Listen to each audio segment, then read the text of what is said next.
back with another cooking video. Today I'll be making pork chops with apples and onions. The ingredients you're going to need are a pork chop, at least an inch or higher,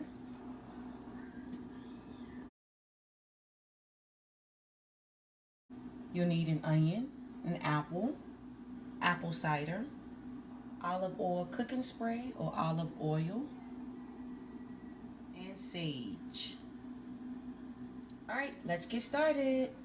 First, you're going to spray the pan.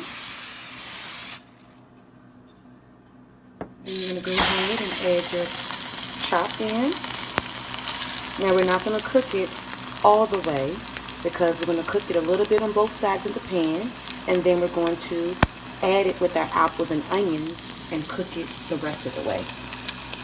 So you're just going to get a little bit of brown on both sides. Now, I purchased this pork chop from Kroger, and it was already seasoned, and so I said that's great. It has the Italian seasonings in it, and pepper, and salt, and so I said, great, let me have that one.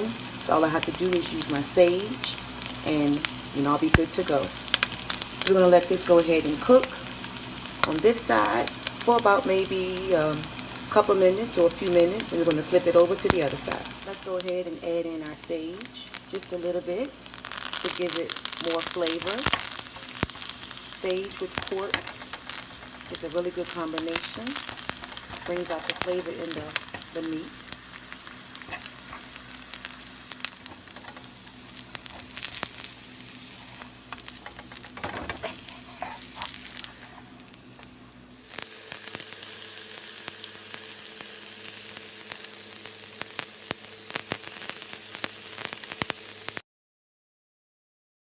Alright, now that it's brown on the other side, we're going to go ahead and put the pork chop to the side and get started with our apples and onions. Alright, first we're going to go ahead and chop up our apples. And we can leave the skin on, or you can take the skin off. It's up to you. But I'm going to leave the skin on.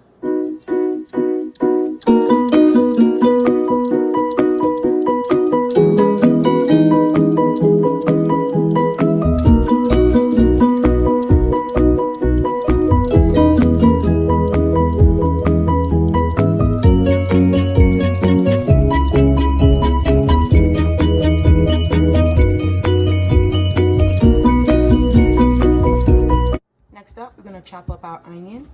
We're going to chop them up into like cube-like chunks.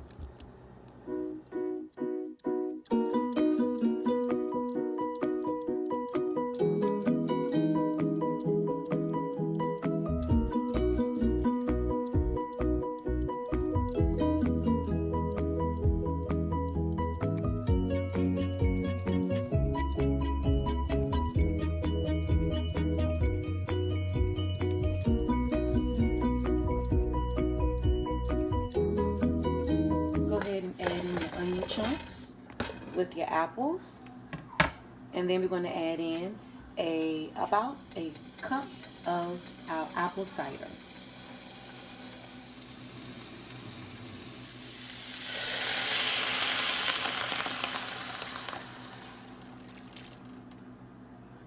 Alright, we're going to let the apples and the onions and the apple cider come to a boil. Once they come to a full boil, we're going to go ahead and add in our pork chop. Alright, this has been boiling for about 3 minutes. Alright, go ahead and work that pork chop in at the bottom. And you can push the apples and onions to the side, just so the pork chop can get the juices of the apple cider. We're going to let this cook for a few minutes on both sides, and with the apples, onions, and the juices. Let's go ahead and flip our pork chop over on the other side. Give it a chance to get some of the apples and the onions and the apple cider flavor with the meat. Apples with pork taste so great together. We're going to give this a few minutes and we're going to take it out and serve it.